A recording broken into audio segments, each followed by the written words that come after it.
to just put other words on them, like they did with quarks, right? Like a top quark, a bottom quark, an up quark, a down quark. It's not like they're going up and down. They just needed some words to distinguish them. So they'll treat it like billiards and just call it English. Okay, so in addition to the more familiar forces of gravity and electromagnetism, which is responsible for electricity and magnetism, the strong and weak forces govern the behavior of subatomic particles. All right, now we're working on YouTube. A fifth fundamental force might help explain some of the big puzzles about the universe that have exercised scientists in recent decades. For example, the observation that the expansion of the universe was speeding up was attributed to a mysterious phenomenon known as dark energy. But some researchers have previously suggested it could be evidence of a fifth force. What if the fifth force is the force? The force. Oh, easy answer. Mark Hamill tweeted that. I believe it has been confirmed. Okay. All right, then. I right. would believe anything he ever tweets. It becomes officially science to me. Mm-hmm. He did the greatest thing ever. He was holding some batteries, and he was in front of this gas station, and it said Tashi, and he was like, "I finally made it." I was like, I'm still waiting for him to do a collab with. Good. I'm still waiting for him to do a collab with Luther Campbell. Yeah. So Sleeves, there's this line in Star Wars where he was his power converters, uncle asked him to do Tashi something, thing. and he said he was going to go to Tashi Station to pick up some power converters, and this was in 1977 when the movie came out, and that was all you ever heard of it. And so finally, there he is. This was maybe 6 months ago, standing in front of Tashi Station holding power converters. Yeah. Wait, is that around the same time that all of us black people got our superpowers? Yeah, it was about. Oh yeah, it was when around the Negro Solstice. That was during the Negro Solstice. You can go to negrosolstice.com. Spelled S-O-U-L, of course. That's S-O-U-L. Yes, you got to spell it right. Unless you're in Korea, it's S-E-O-U-L. No. Do not do that. that could wind up being all kinds of. It's a whole new K-pop. That is going to be a whole different site. I guarantee you. That's going to be like the movies. It's going to be like the site that Brian found when he was looking for Thundercats. It's going to be like I was the just movie imagining Soul like Train. a bunch of Korean people in blackface, but I'm sure they haven't done that, right? It's going to be like the movie Soul Train. But not the one with Kevin Hart. Oh snap! Wait, what's the dude's name from who got killed in Walking Dead? Tragically. Oh, that's Soul Plane, huh? The guy who got man. Glenn? Yeah, Glenn. Who? The actor who plays Glenn. You know what's funny? I've never seen Walking Dead. It's All right. Me It's a neither. show. Yeah, I've never watched an episode of it. Yeah, me neither. Well, the problem is when it came out, I was already zombied out because it was like zombie everything. Right, and we know Randy's anti-zombie stuff anyway. Totally anti-zombie. But I did watch all of the episodes of iZombie because it's hilarious. Mm-hmm. That's a funny show, though. That was a little different. She was pretending not to be a zombie. Like that took a little extra work. Mm-hmm. I have not heard of this. It's based off of a comic, just like everything else in the world that I know. Yeah. And we discussed how there's a lot of like obvious puns in the show playing around, like the names. Oh yeah, were big. Lily White. Yeah. The main character who is secretly a zombie, her name is Olivia Moore. Liv Moore. So her name is Liv Moore, which translates really well into a similar format of the how much wood could a woodchuck chuck. Yeah. How much more could Liv Moore live if Liv Moore could live more? Oh snap! Not as much as if she French actually worked at Lawrence Livermore Labs. Yeah. All right. Well, nobody's. Thanks for the reminder. Nobody's telling us what to talk about, so we're just coming up with the most Yeah. random stuff. Yeah. real quick. Muons are space particles, right? They're the space particles that like hit the atmosphere and break apart, or they're particles that break apart in the atmosphere, and they're only around for 2.2 seconds? No, that's pions. No, that's a woman who pretended to be a man so she could fight in the army in that Disney movie. I never saw that. Is that actually what Mulan is about? I'm sorry, that was bad. That was terrible. That was terrible. No. That was terrible. I like how you just it's the Guinness. No, that just slid. It came down the hill nice and slow. No, but seriously, is that actually what Mulan is about? Is that true? And right before you said in that Disney movie, I was like, I see where he's going with that. Bing! And then it hit like, oh snap! Oh, sorry. I'm sorry. Sprinkled that one real nice, bro. You sprinkled that real nice. I'm sorry. It's Friday for me and for all of you. For most of you. Right, not the UK people. It's Saturday for the UK people. Yes, it's Friday for us here, and it is the end of the week. And this was a crazy week for us. Yeah. Anybody tuning in from the UK? UK, stand up. Yeah. We will see y'all soon. Yeah, but Pharaoh, yes, it looks like when a cosmic ray proton impacts atomic nuclei in the atmosphere, pions are created.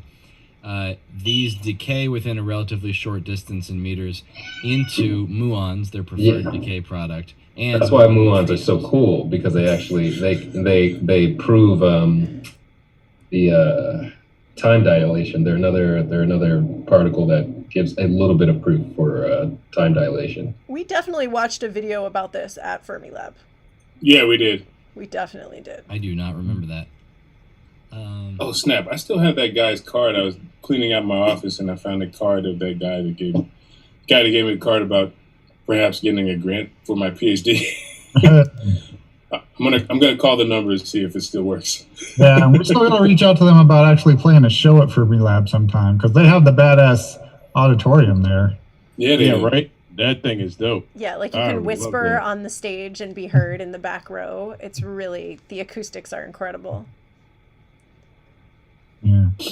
Yeah, Pharaoh's talking about the time dilation property of the theory of general relativity. I love that you're looking this up. This is great. It indicates, well, it's all right there in the same paragraph, and it indicates basically muons would normally, given their half-life, they would decay in the atmosphere. The distance that it takes to per their half-life, they would allow a half survival distance of about 456 meters at most.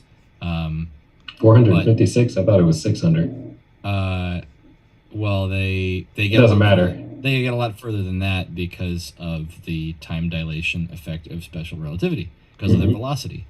Yeah. So time passes differently.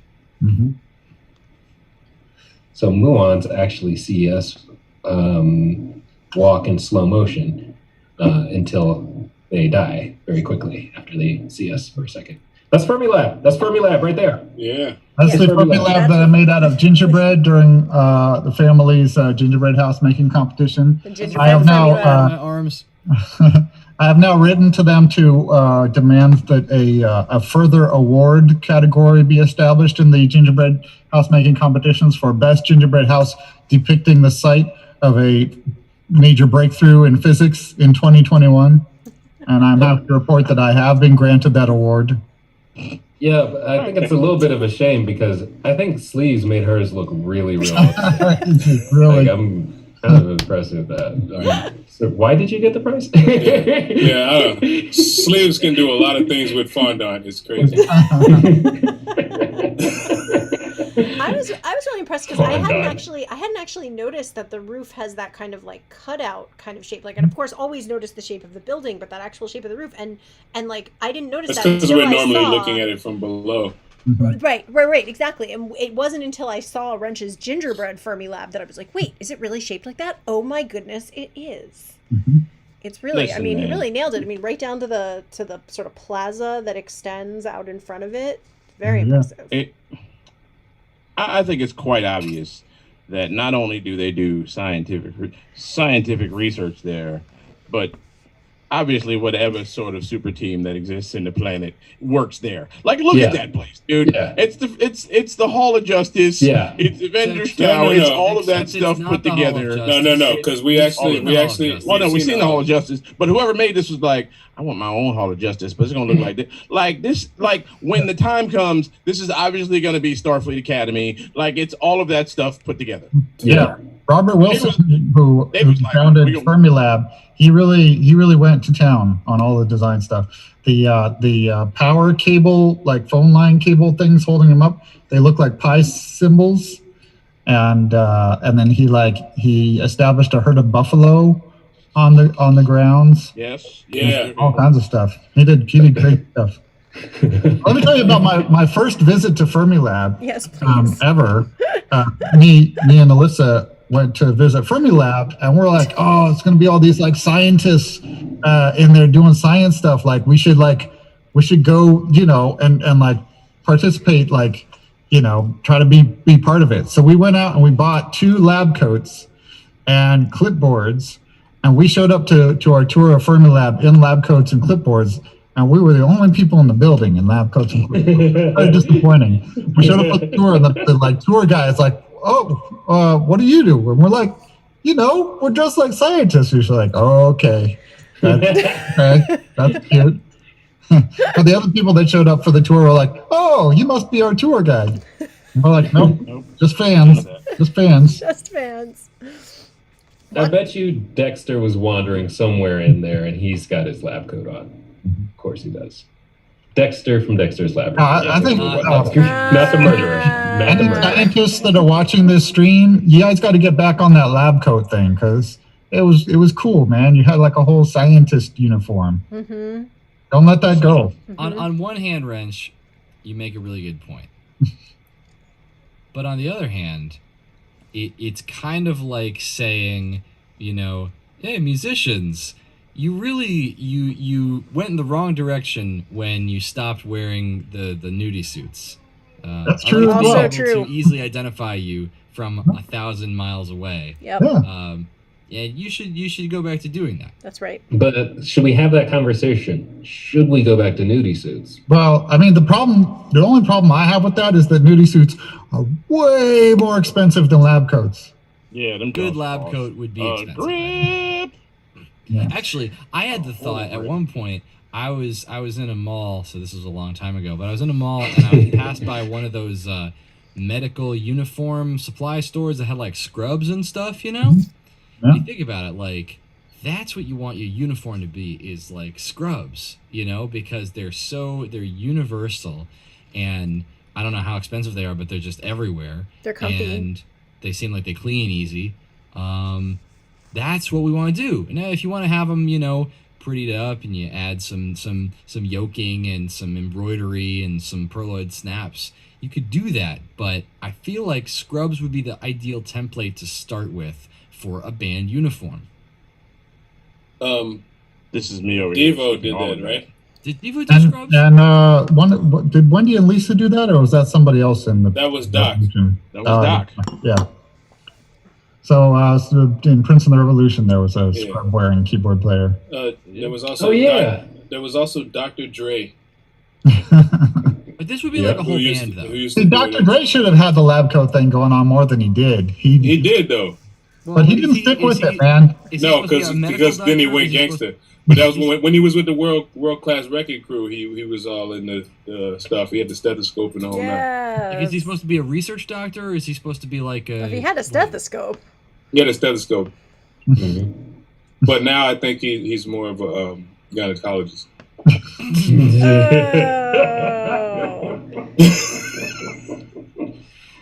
So speaking of stuff that's out of this world, no, actually, no, he's more in pain management, because that's why he had the chronic.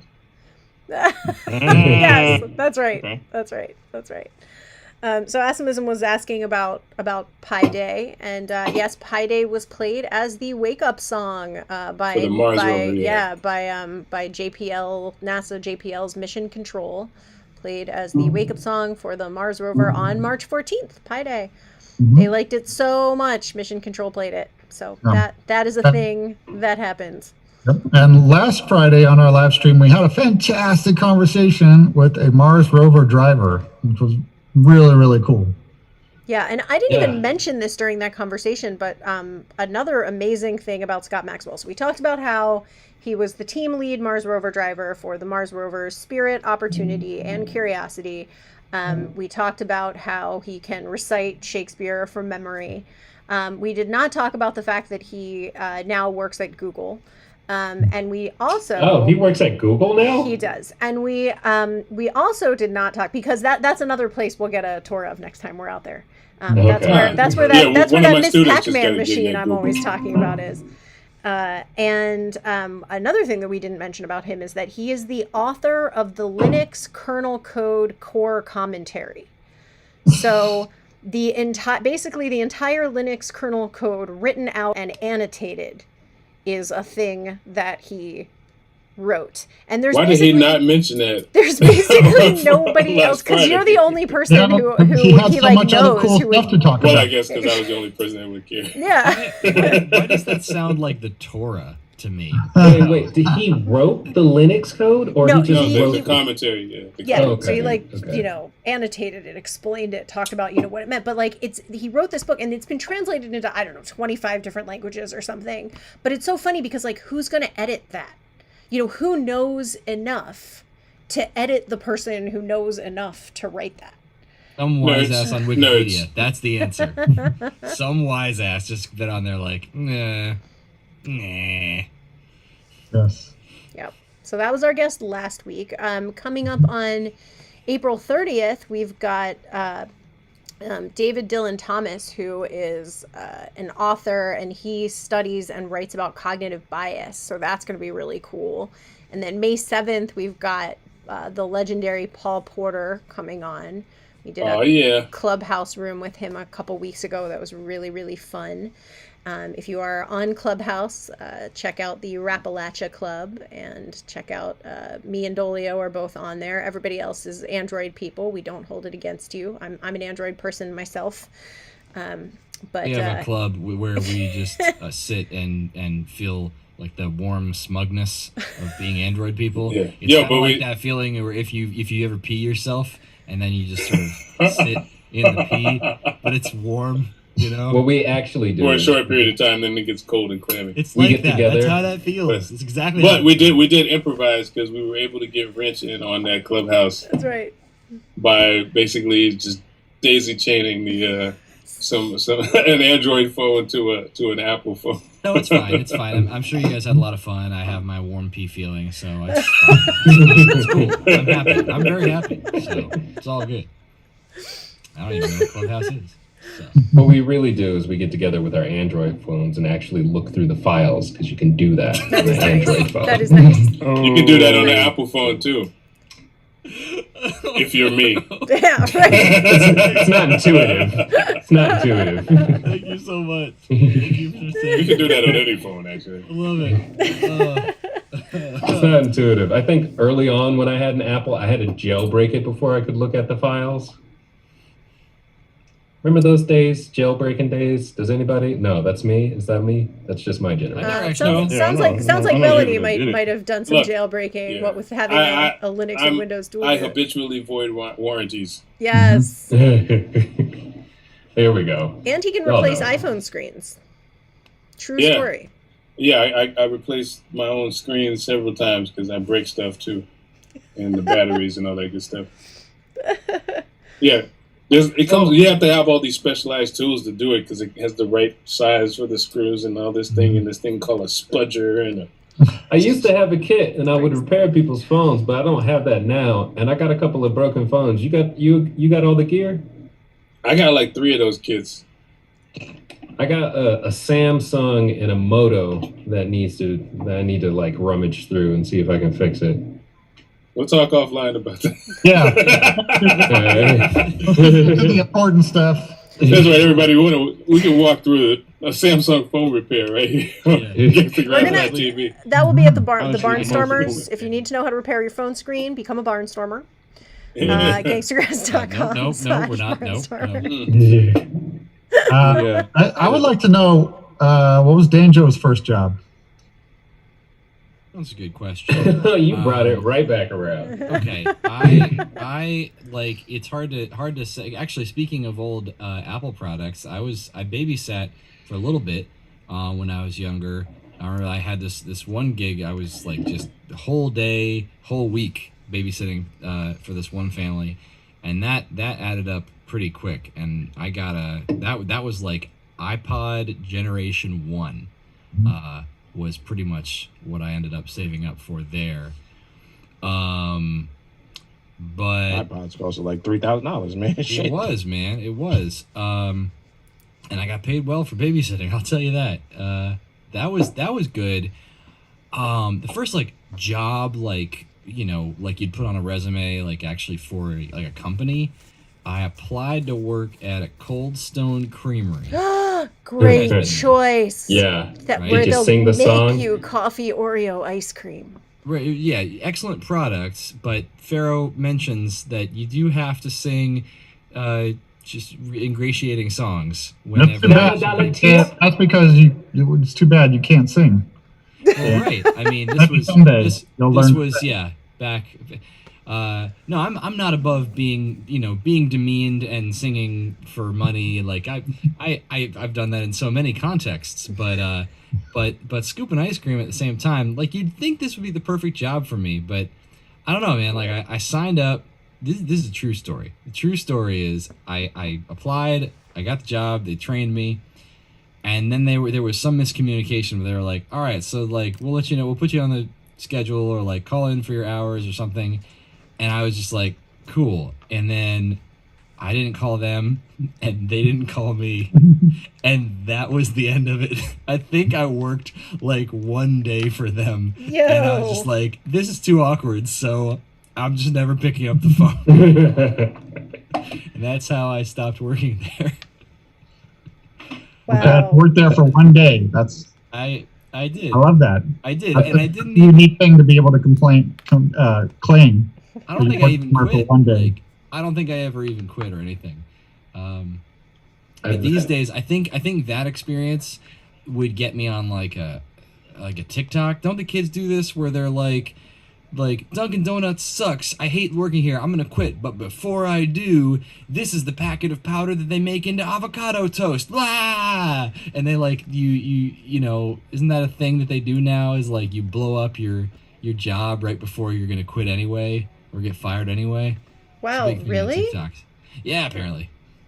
I mean, they used to do that back in the day, but usually they were armed. Thank God they don't do that anymore. I've told you about the reality show from the 90s called Fire Me Please, where the contestants had to get fired as close to 3 o'clock. That's about like whoever got fired the closest to 3 o'clock wins. And that got wild. That got wild. What's the one? Is that Impractical Jokers? What's the one where they all get on the phone with each other? Ran. You know what I'm talking about? The show.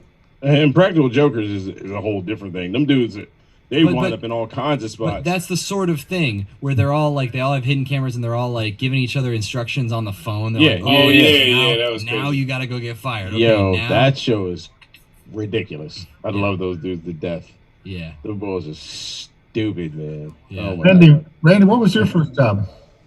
The first one I got that would actually go on a resume was working at the Nittany Lion Inn at Penn State. I was a banquet server. That was the one where I got. That was the one where I got stabbed. Yeah. Right. But before that, when I was in 5th grade, there was a kid that lived up the street from me. My man Stephen Funches. He was the youngest of the Funches kids. And You related to Ron Funches? Yeah, I was about to ask that. Oh man.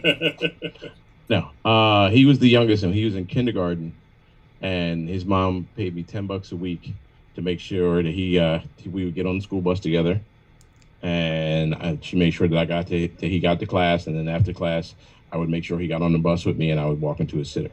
Aww. And that was the greatest thing in the world. And I remember the thing I remember the most was the one day we were sitting waiting for the bus, and he, like every other kid that I had any experience with at the time, knew all the words to Lottie Dottie.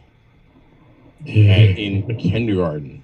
And we were all just kind of standing there singing Lottie Dottie. And I was like, I was, mind you, I'm in 5th grade, and I knew all the words. I was like, this kid's in kindergarten. He knows all the words, the Lottie Dottie, phonetically or like as words. All of it, the whole song. Like when like a 2-year-old sings like Jason Mraz or something, but he's just like you know. And that's me with half of the songs that I like. Even I find out what the lyrics are later, and I'm like, what? That's me with Gangstagrass songs. Yeah. No disrespect, but like I'm playing banjo, you know, and my brain turns off, and then later I'll listen back, like those are good lyrics. Mm-hmm. Yeah, I was singing Every Step You Take to everybody, and then I had to stop that. Yeah, that is the ultimate stalker song. I'll be watching you. Know what? Yeah, as far as stalker songs go, am I the only one who's been creeped out? Who was creeped out by Mariah Carey's "Always Be My Baby"? No, it's super creepy. Okay. I mean, she can sing her ass off, but that song was creeping the hell out of me. I don't know. I love Mariah Carey, but there's just something in her eyes sometimes. It's like, you'd probably be a little bit crazy today. You know what they say about the crazy ones. Men love the crazy ladies. Now, I see your Mariah Carey and Raise You, You Don't Know by Name by Alicia Keys. That is some stalky shit, bro. Yo, that was hella stalky. Yo, she worked in a restaurant and went into the little jar that they would put their business cards in, pull out his business card and called and was like, look, you don't really know me, but I'm coming in there all the time. Hey, yeah, that's just misconnection right there. And right. And honestly, the next video is just Mos Def submitting a restraining order. That happened to me, and somebody looked like Alicia Keys just randomly got my number, was calling me. I'd be like, okay, word. Right. However, women can get away with that shit, dudes can't, and that's the nature of the universe. Currently, that's true. Currently, that is true. But that actually kind of happened to me. Yeah. Not surprised. And it was hella creepy at all. Yeah, everybody tell your stalking stories. Like the time that You're somebody's a stalking. handsome man, and I'm surprised. What I'm surprised is that if that's only happened to you once, Delio. No, it happened a few times. See what I'm talking about? I actually want to get back to misheard song lyrics. Just know that a sister-in-law of mine who's been listening to Gangstagrass has been listening to Twist It and singing "Twisted Like a Wrist." And just adding that extra syllable. That's the sound that it makes when you twist. Twisted like a wrist. Twist your own wrist or twist someone else's wrist. Right. Like a rope burn. Breaking someone's wrist. Ow. That's the New Jersey remix. I knew somebody that thought Albie Shore's Night and Day was Now Today. Oh snap! Yo, I want to tell you. You know what? She's not gonna hear this. My wife might kill me for telling you guys. Hold on, let me just set this to record. Okay, go ahead. Wait, do you guys hear that stomping in the distance? All right, so check it. Why is she outside my house? What? So, no. You remember that song by Joe Public, "Live and Learn"? Yes. He's not gonna get through this story. He's not gonna do it. Well, okay. So everybody has that friend. I have a few friends and people in my life that are habitually mishear lyrics. So she thought it was you got to live and learn before you break your sperm. That's pretty good. Why isn't that a song? That's a song. What is that? Hold on. Okay, it's 10 o'clock. The actual lyric is "before your bridges burn." Fine. No, that's fine. I don't care. Now I'm pretty sure it's before you break your sperm. Now I want to know. I don't think they got it wrong. Let's unpack that. Because to think that it means that, you have to like think that means something what wisdom did she get from that? So I want to know what that means. I want to know what it means to break sperm. I don't know. Maybe it was a song about I don't know, being very careful when you out there in the streets, so to speak. Yeah, I tripped one time and I broke a couple of sperms, so you gotta live and learn. Oh man. I think it's more like when you break bread, you know? Oh man. We should break the term man. together in a show. You and I, as brothers. I do not think that means I was what you think it watching means. a clip someday, and I don't even know what movie it's from. About a couple of they're driving into French Canadian territory, and so they are talking to a couple Quebecois people, and their accents are really strong, and they give them some advice about life, and they're like, "You have to remember, the most important thing in life is a penis in the asshole." Oh, What? what? What did you say to my wife? It's the important thing in life is happiness in the asshole. And it takes them like 5 minutes to figure out their saying happiness. Oh, in the household. Yes. You need a penis in the household. That reminds me of one of the songs I played in my one of my sets earlier in the DJ when we were doing the Saturday DJ sets. There's this reggae song called "The Pianist." Yeah, that's right. Yeah, because with the Jamaican accent, it sounds a whole lot different, and it's a song about how this woman is in love with this guy who plays the piano. Speaking of which, Dolio's dance party is at 3 p.m. Eastern tomorrow, Yeah. right here at Gangstagrass.tv. Yeah, Good. I'm gonna play a few special joints for our publicist Fiona Bloom, whose birthday is tomorrow. Birthday DJ set, yes. Yes. Mm-hmm. Happy birthday, Fiona. I know it's early, but first. Yep. You know, First comment. when I was First a comment. Well, it's already her birthday in the UK, which is where she's from. then it counts. Happy birthday, Fiona Bloom. Happy birthday, Happy Fiona! Yeah.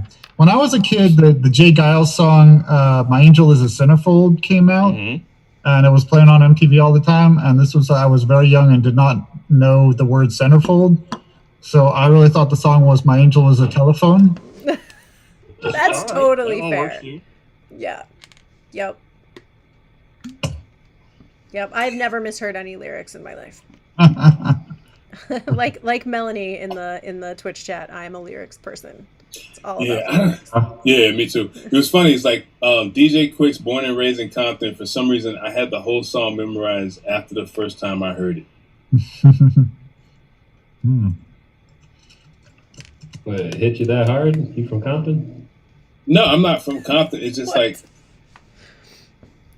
no, it was just because I was already deep into hip hop and stuff, and for some reason, everybody who's been doing hip hop,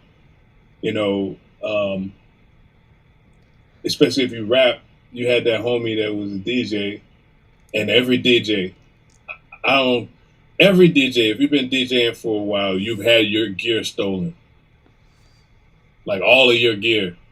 Yeah. And in that song, he talked about what happened when his gear got stolen and how he just, came back from it.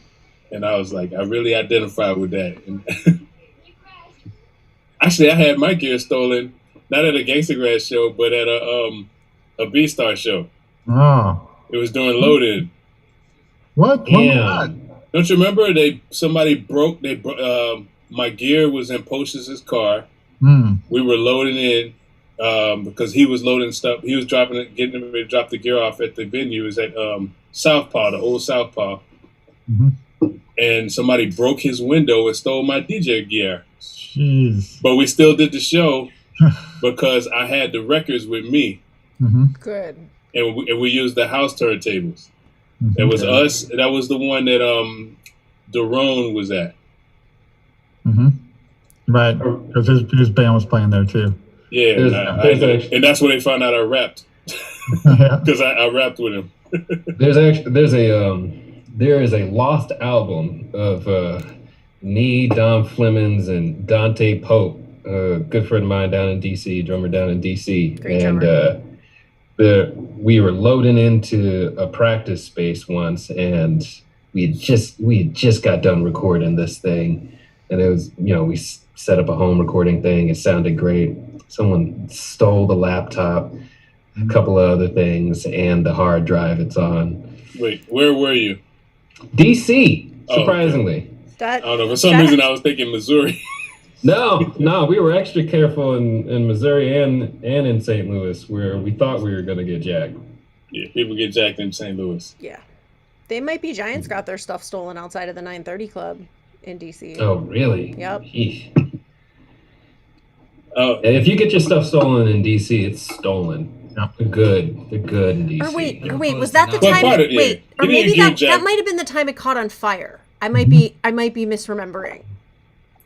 Dirty D's and the Dunder Chief. Yeah, what are the actual I was just writing. I don't actually know what the actual words are. What is that? What? Dirt cheap. Dirt cheap. Dirty G's and they're done They're dirt done cheap. dirt cheap. Okay, thank you. Yes. Not the Dirty D's and the Thunder Wait, Chief. I think the actual words is the Dunder Chief. Wasn't my first job, but I think my second job, I was in DC and I stole a bunch of stuff from the 930 Club. That was a good gig. It was one time. It was like my Cold Stone gig, right? There was one day. Just one day, and I was all set. Stopped answering their calls. Yeah, I got my second job, but the last time I was in this career field, my first job was at this place called the Mandarin Oriental. Oh yeah, the hotel. Yeah. Say more. Say so much more. Yes, please say more. It's a fancy hotel. That was like when I used to work at this website called the Black Negro. No. Fancy hotel with a super nice restaurant. It's an actual place. I don't doubt it. Please continue. It was called the Mandarin Oriental, and I worked in their coffee shop, gift shop place called the Silk Road Cafe. Oh my and God. It was a great. That's offensive. Like, in context, it somehow makes it so much worse. But go on. It was a great job. It's like where I learned to be snooty about coffee. The boss was horrible. He hated me and I hated him. Yeah. We had a really good banter back and forth. And I stole stuff from that shop all the time because my manager was like, yeah, our boss is a dick. You should steal as much as you can. Check the statute of limitations on this real fast before we continue this conversation. Oh, because it's over. If he finds out, like, hey, Bruce White, fuck you. Yeah, he sucked. He sucked as a boss. He sucked. He knows. He should know. If you don't know, Bruce, you sucked. Anyways, I worked there for the longest time, making sandwiches and coffee, and it was great because, like, things like the DC United team would come in and chill sometimes. A lot of like political wonks would come in and chill and chat. They like the way I make the coffee. I think the coolest one was Chris Thiele came in one time. That's how I met Chris Thiele. He came in and I made him coffee, and it was a cool little chat. That was right before the Go Rodeo sessions. Train was there doing a corporate gig. There's a lot of famous folks that came so long ago. Go Rodeo is pretty recent. It's like 10 years ago. It's like 10 years ago. Yeah. I was listening to that in grad school, so. Huh. And Thiele's a big coffee dude. I know that about him. He liked what I made. Well, that's important. So Wendy Rittenall thought Bruce Springsteen's Blinded by the Light wrapped up like a douche. She thought it was wrapped up like a douche. Didn't all of us? Yeah. I mean, that's what it sounded like. That's exactly what it sounded like. That's what it sounded like to me. It's revved up like a deuce. Revved up. Yeah, revved up like a douche. Yes. Yeah. Like a douche. Yeah, lots of people have thought that. Like, here's the thing with it. Could be revved up. So, like, Wasn't that Steve Miller? How do you rev up a douche? Yeah, it wasn't. Rev up a douche? And if you rev up the douche, does it clean better? No, this is like an old timey douche back when they had like a crank on them. So steam powered douche. It was a steampunk one. This is why you tune in. You wear goggles and a big, and a big leather glove. You should wear goggles and leather gloves. If you go even further back, they had like a bellows on it. That gave me COVID. You gave me COVID. Why you tune in to Gangstagrass.tv. High quality content. I don't know. Oh, snap. First job. But first the job. thing is, like, I don't know if Deuce meant the same thing to these, New Jersey cats as he did to us down south in the West Coast cats. I assure you, it did not. Like to us, a Deuce was a Buick Electra 225. No, Did it mean the same thing to them? Nah, I meant the thing that cleans you out in Nebraska. No, not douche. Deuce. Deuce. Oh. Deuce in the quarter. My grandfather used to drive a Deuce in the quarter. It's actually Sir Mix-a-Lot had a whole song about one. I'm so excited we're about to spend 2 weeks together, you guys. Oh my god. Anyway, It's just gonna be straight up tears. this coffee shop job. So this coffee shop job was cool, but they paid me enough, so I got another coffee shop job. And I was working both of them, and it was completely different. The other coffee shop job was like working at Starbucks. The lines were hella long. The customers were horrible and expected you to know their order like after a day of seeing them and 100 other people every day. And there was some lady at that job who kept pinching my ass. Oh no. Yeah. No good. No bueno. Job. So like, who worked there? She worked there. Yeah, she worked there. That was sexual harassment. No es bueno. No es bueno. Yeah, but she wouldn't cop to it. And I was just like, did you just pinch my ass? And she'd be like, no. I'm like, and it happened a couple of times. It would drive me insane. It would literally drive me. That's not defensible in court. No one's ever been like, no, I didn't. Dismissed. Wait, so this it's defensible in an impeachment trial, apparently. And that. So I was working there, and I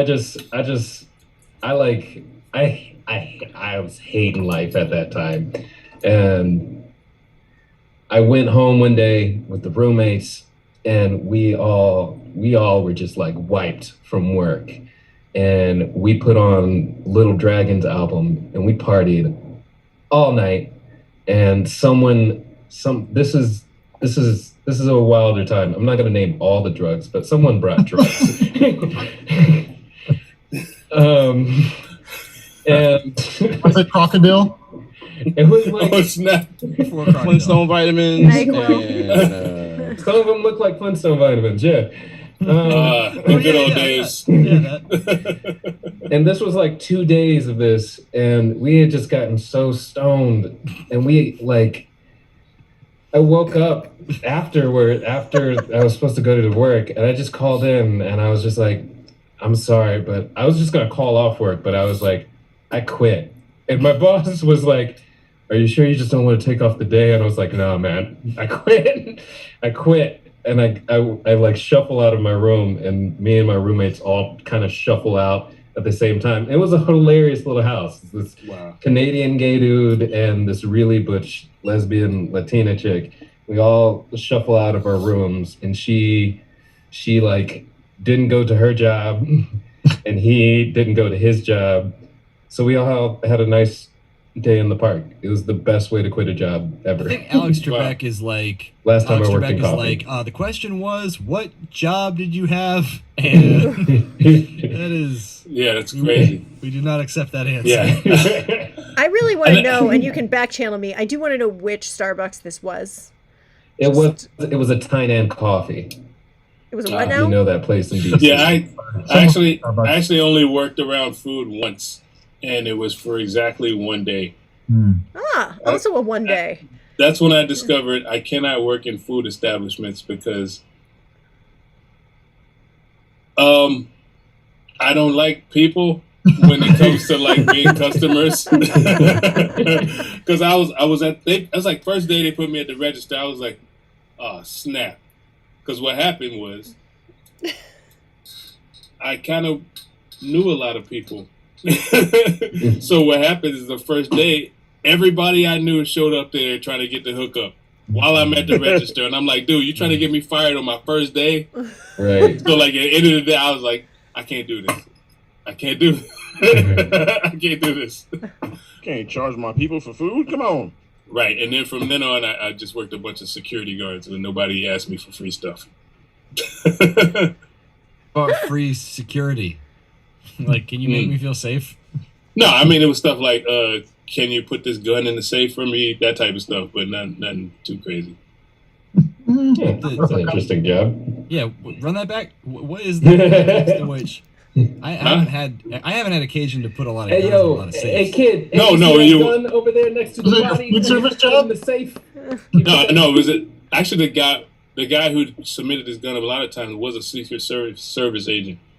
But I was working security at nightclubs. Oh, I thought this was one of the people trying to get a hookup at the food service job you were working. No.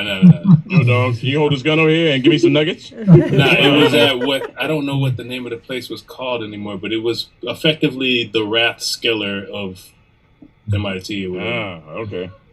But I was like, nah, I can't do this. Why does every college have a Rathskeller? What's the history of that?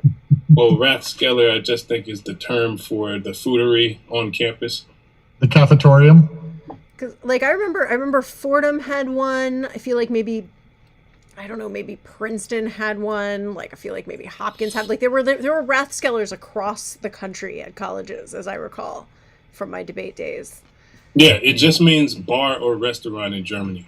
In German. Thank you. Thank you. Yeah, and there was definitely one in DC that it was just like, it had every beer you could possibly imagine.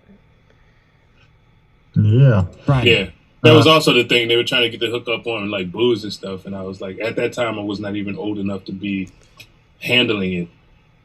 Mm-hmm. Don Bennett is tuning in from Alaska. Woo! What's up, Alaska? Hey, Alaska. Yeah. The only food service job I ever had was a concession stand movie theater that I worked at for a few years. But you'd seem like you'd be one of those cool kids. Yeah, and I didn't have to deal with many people because I was working at the art house theater. It was like on the outskirts of town showing a Fellini movie, so like nobody was coming. You had the coolest job. That is a cool job. And then you'd work for 20 minutes giving people popcorn, and then they'd all be inside the movie, and you would like kick back and read a book or go in and watch some of the movies. So I got to see, there's some movies that I got to see a bunch of times. I just missed the beginning and the end of it, but pretty sweet. That's what's up. Am I the only one who's never worked in food service? I did apply once. I applied to work at Uno's where my debate partner worked, and they super duper did not hire me. And you know why? Their reasoning was that they would not hire someone who didn't have a high school diploma. I was in college, but they had a rule where they wouldn't hire somebody who didn't have a high school diploma. That's dumb. So, also, a lot of jobs, I Uno's. think, around that time were being dumb in that same way. Yeah, we don't have a lot more time tonight, but I think we should do some more old jobs talk because we've got some crazy stories, let me tell you. I think before we go any further, though, I gotta. So I'm gonna have to take my daughter home soon, but I think the thing that we may have missed out on, probably the most important thing that happened today, was the loss of DMX. Yes. Dog Man X. Yeah. You know what I mean? Like Earl Simmons. So let us bow our heads and have a moment of barking. What? Yo, What I really want? Yo, I gotta say, of folks I've seen live, DMX is the only person I've ever seen rock a show as his own hype man. Right? Nice. As his own hype man. He did his own ad-libs while rapping like flawlessly. That man is a showman. And on top of that, his lyrics were always like from the heart. Like you could feel the pain in his stuff. Yeah, you know. Yeah, and I'm gonna admit I was never the biggest DMX fan, but I appreciated what he did and the energy he brought, and like how just it really everything that he did, like it really meant the world to him. There was a couple of joints of his that really caught me. Like We Right Here was my joint. The first time I saw that video, I was like, oh my God. And I remember I had the tape somewhere around here. I used to listen to that thing over and over again, man. That record was so powerful. Yeah, his debut album was. Yeah, man. And it's, you know what I mean? When. Oh, that's a lyric that I may be misremembering. Stop! Drop! Right, Rough Shut Riders them Anthem. down, open up shop. That record played, furniture was moving. Yeah. He really did, like, his impact was impressive because it was a literal impact. Like, some cats like came into the game, formed into the game, Right. and it was impressive the way that he came in, and it's sad the way he went out, and a heart attack at 50. Yes. Mm-hmm. And you know what I mean, it looked like he was really coming out of a lot of the problems he had, and and it's like he had a really hard life from childhood on. He had a lot of childhood trauma. The fact that he made it to the world stage from where he came from was a phenomenal feat in its own. Yeah. To say the least, man. Yes. Shout out to DMX, and our condolences to his family. Here. And yeah, man, Dark Man X, bro. Yeah, Rest in peace, definitely made his mark. Rest in peace.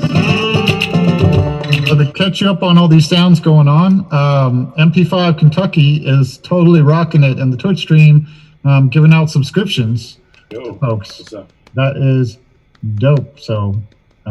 Linda's awesome. in the house. What up, Linda? No, what's up, Linda? And also, Dan Toma just dropped a real bomb in the Twitch discussions that is rocking my world right now. Yes. He had a job making the slime for Double Dare on Nickelodeon. Word. Yeah, I Right. definitely need that recipe.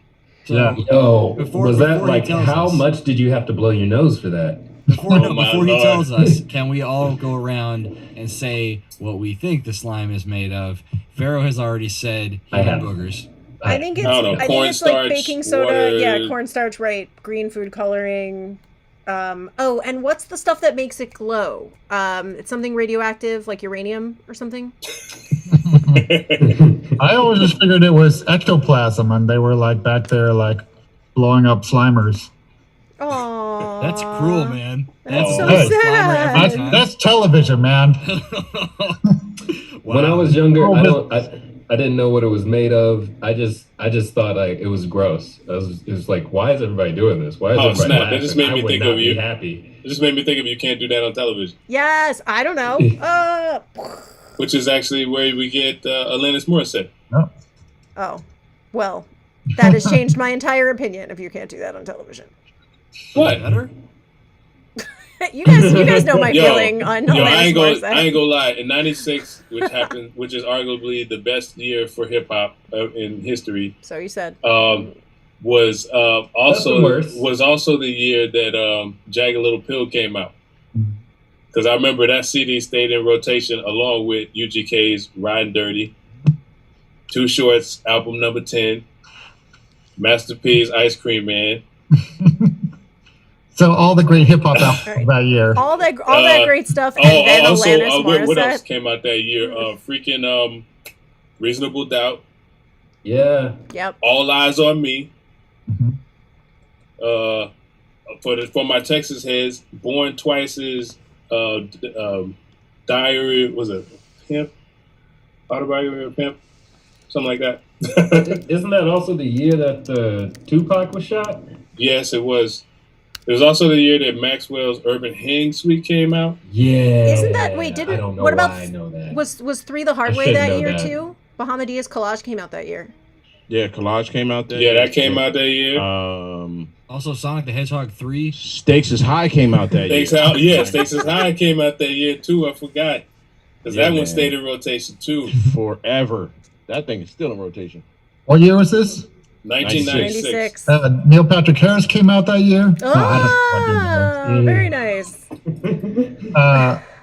Yeah. We'll get back to this. At some point, we're gonna have an Alanis Morissette episode. Shout out to Doogie. No. Yeah.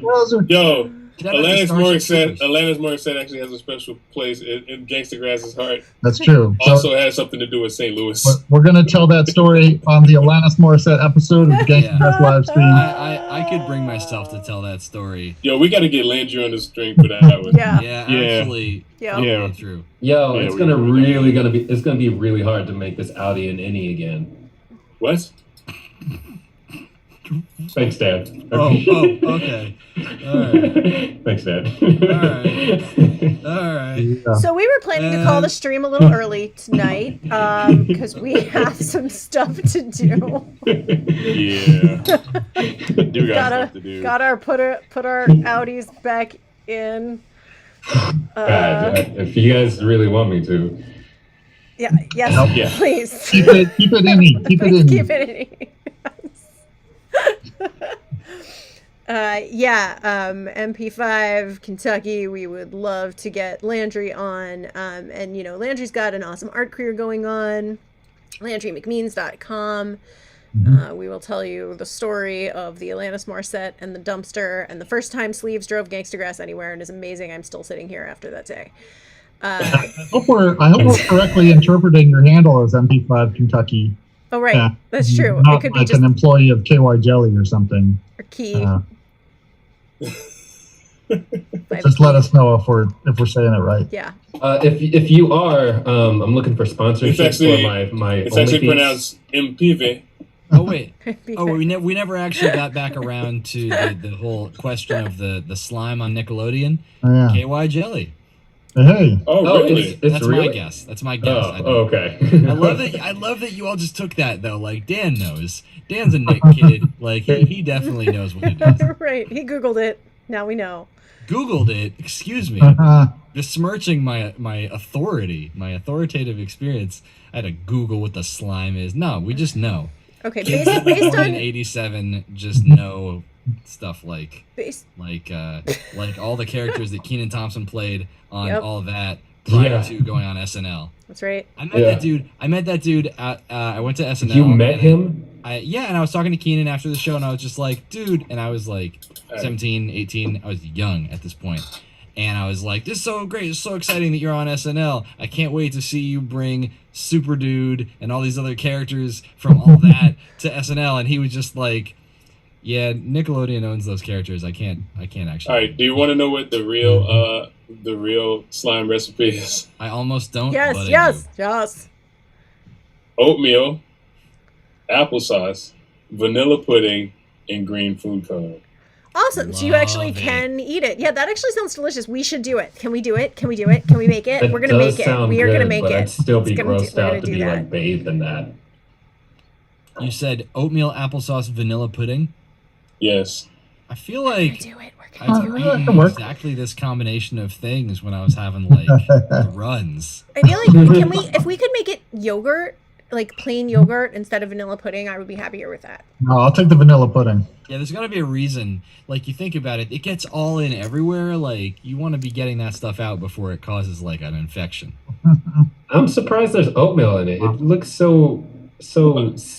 Well, there was a chunkiness to it. Yeah, it had a chunkiness. Yeah. Exactly. Little Remember it goes like you like splat splat splat. You know, like it was a little bit like the way Humpty Hump would like it. You guys, Asimism just made a great suggestion. When we are at the quarantine house, we could do a cooking episode. Mm-hmm. Can we cook slime? Well, I mean, that's my plan. Yes, but also bread and bagels and pizza. We're gonna make some bagels. We're gonna make the bagels. We could actually. And I already made a video for the pizza, but we could do that too. But I don't know. Beignets. Oh, and the beignets, I guess we could do. Nice. Yep. All right. So that's something for folks to look forward to. And we'll be seeing you again. Keep tuning into the live streams. Tomorrow we got a DJ set from Dolio. Yeah. 32. That's right. This coming week, some things with the live stream might be a little different than usual. So we might start the Friday one a little bit late or something. We're not quite sure. We might do something just a little different with that. And we expect Tuesday and probably Wednesday to still happen as usual, probably, but no guarantees. And as I say, Friday might start a little late. Saturday is this Saturday we've got Dolio at 3 p.m. tomorrow Eastern, but the following Saturday we are unlikely to be streaming that day, but we will probably just go ahead and push it to Sunday and do a little Church of Gangstagrass stream on Sunday in place of the Saturday one. So that is coming your way. We'll do our best to post about it on the various socials. So make sure you're following at Gangstagrass on whatever your favorite social media channel is that we also use. For example, Twitter or Facebook or Instagram. We probably won't post this on TikTok, but you should follow at Gangstagrass at TikTok anyway, because Wrench gets pretty weird. And Clubhouse, definitely come and hang out with us on Clubhouse if you are there as well. So oh yeah, yes. We do lurk on Clubhouse from time to time. Me too. Yes, and we'll be bringing these conversations to Clubhouse too, as it starts rolling out to Android, and we can get the rest of Gangstagrass up in there with us. Shout out to Hood Medicine. Yes, we got Dr. Nisi on the Clubhouse now. They've been doing great work. I know they're very excited that Dolio got the second shot of his vaccine. Yeah, wait. Oh! Oh! I don't understand. Why you all get Band-Aids? They were just like, it's not bleeding. Walking Band-Aid for you. They were seriously like, it's not bleeding. You go somewhere with the Band-Aid, Nazi? No Band-Aid for you. I don't know what it is. It's the thing they do. Very nice. You get a free Band-Aid. And Sleeves, we'll explain that reference to you after the stream. Thank you. No, I know that one. That's Seinfeld. Yes. Wow, she's doing it, folks. I didn't like Seinfeld. Nah, you don't have to like Seinfeld. It was just like, why would I spend time with these people? They're always complaining about stuff and like yelling. I don't know why I would do that. No, it's one of those things where you're supposed to find it funny how bad they are. Yeah. It's like Always Sunny in Philadelphia. Always Sunny in Philadelphia is this era's Seinfeld. It's a good but point. the I thing did is with watch the Always all Sunny of in that. Philadelphia is actually very realistic. Right, because it's Philly. Yo, it's like I guarantee you that is all of Kensington and Northern Liberties. That is literally how they act and look and behave. I looked out my window about halfway through the pandemic so far. I looked out my window and parked on the street down below. I saw the entire cast of It's Always Sunny in Philadelphia, and it turns out like somebody had one of those windshield visors that had a picture of like the cast in the car. It was very cool. I want to get one with the Golden Girls on it. Yeah. For some reason, I was randomly singing the theme song to that this week. Like the Golden Girls? A couple days ago, I was like, "Thank you for being a friend." Can there please be a Gangstagrass version of the Golden Girls theme song, please? A nice little cover. Sure. Only if more people in the comments and the fans ask for it. Hey, man. Yeah. Yeah, And also, even yeah. Monarch Pharaoh is right. I'll sing that, John. I love that song. I used to watch the Golden Girls religiously. Yeah, I stopped myself because I was a new father at the time, so I was afraid the kid would break it. But they have Golden Girls action figures. Nice. Oh, that's awesome. And I almost copped the whole set. And it's good you didn't get them because they probably are a little bit more fragile than regular I action was gonna figures. say- Yeah, I probably should have got them then when I saw them because they're probably like hella expensive now. Yeah. And also, by the way, Dan, thank you for knowing which voice I was doing there. I appreciate that. He knows the Venture Brothers. I was doing the Monarch. No, I Yeah, actually I just got lucky on that one. I'm not familiar with the Venture Brothers. Oh, get out. I most of the time know what you're talking about, but not always. Even though I dress like Brock Sampson when I'm on tour. I think we could do the Golden Girls and maybe some It's true. You gotta do. Jefferson's theme song and Good Times maybe. We just try it because who knows? We might be good at playing a theme song. You never know. Yeah. We can't play the song I want to play because Huey Lewis would sue the hell out of us. Would he though? What? I Want a New Drug? No. The one we got an entire floor of a hotel to play at once. Yeah. I listened to that again recently. That's a damn good song. It is. Yeah. Got nice transitions and everything. Yeah. Good Right. bridge. We are getting lots of support in the comments for this theme song medley. So I'm very excited for this. Yeah. And Wait till y'all hear this. Wait till y'all hear the other stuff we've been working on. Oh, it's so good. It's so good. And a quick reminder that the Joko Cruise this year is free and open to everybody, and I believe starts tomorrow. So if you're not familiar with it, go to jokocruise.com and read all about it, or just Google Joko Cruise. If you are a nerdy person, if you are a gaming type of person, if you are a cosplay type of person, if you are just in general cool and like good music, check out the Joko Cruise. We are playing. He's going to go jump into costume. Yeah, he's getting ready for the cruise. He forgot it's about to start. They have a Discord server, so you can get all of your nerd on. And Gangstagrass has a set as part of the Joko Cruise in a show at 9 p.m. Eastern this coming Monday. Right. And Yeah. Not everything, nah. It's in the crash. Okay. You're watching Gangstagrass.tv and it's real. It's very real life. Booda boom. There we go. All right. We hope everybody in Baltimore is okay. We will be. Hey, help getting out the street?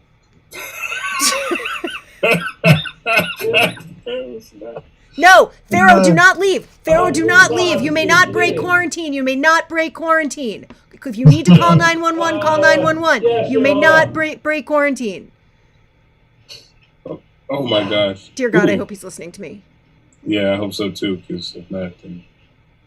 Pharaoh, I see you. Do not go outside. Do not go outside. Do not go outside. Do not go outside. Do not go outside. I'll just give him my number. Just you can if you need to like call an ambulance or something for them, do that. If you need to call 911, do that. But for the love of God, please do not break quarantine. Right. We have worked too hard for this thing that we cannot talk about. Okay, fantastic. Wonderful. And also, whatever you do, don't fall asleep. He's not old enough to remember that. Oh man. Yeah. Is that Goosebumps thing? Goosebumps. What is that? That's right. Nightmare on Elm Street. That was the whole point of Nightmare on Elm Street. Freddy Krueger, knife hands. No, never mind. I don't think she saw the movie either. Sorry. Never mind. We'll edit this out later because it didn't work. Are we still live? Yes. Yeah, we are. Absolutely. Don't go outside. Do not go outside. The point is, do not leave your apartment. Do not leave that apartment. There's a lot of car crashes that happen on my corner, and another one just happened. For context, everybody. We got that. To quote Cameron in a not exactly direct quote, car crashes happen every day, B. Oh, my corner frequently. I just want to draw attention back to the chat because MP5 just said the Danjo is the shit. He is the Hendrix of the banjo. Hendrix of the banjo, y'all. I think buddy. We've said everything that we needed to say. That's right. And we can shut the stream down now before anybody else gets any more compliments. Because that's the point, is to say that I am good. Point has been made. That being said, I got to hear Dan do his cover of Hey Joe. Oh, yeah. Whoa. Yeah. Oh, shit. Well, actually... I prefer to think of myself as the Tom Morello. Or maybe but I'll take it. Or maybe the wind cries Mary. You know what? I'd rather hear Spanish Castle Magic. That would be a dope ass cover on the banjo.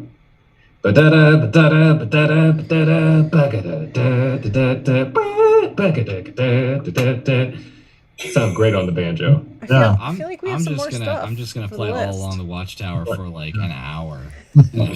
Or you got to do it on the plank. Yep. Or and to get back to the theme song thing, Dan could play Purple Haze, but with the lyrics to the Beverly Hillbillies. Or the misheard lyrics to Purple Haze. Well, that's too easy. Actually, no, I like that. I like that. Purple Haze with the The lyrics to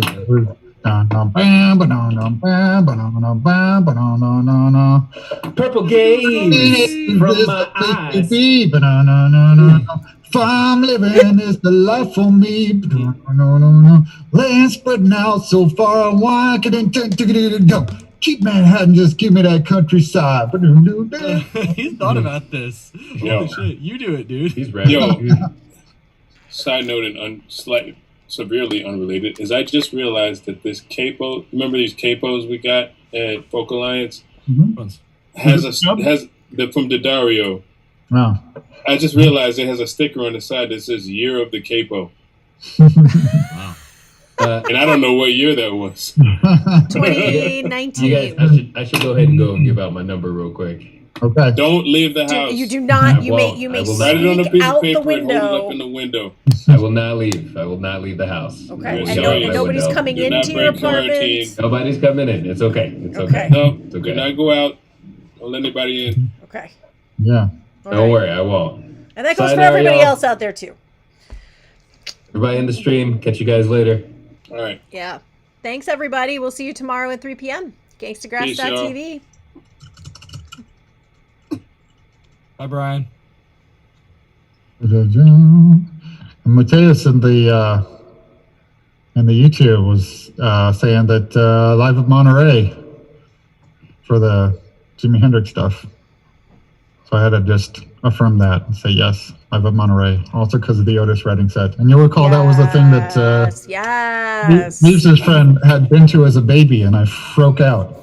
Yes. I have a hard drive That's somewhere right. that has a whole bunch of like unreleased like practice sessions of his that I got when I was in New York. Wow. So, Wrench, to finalize, if you can pick me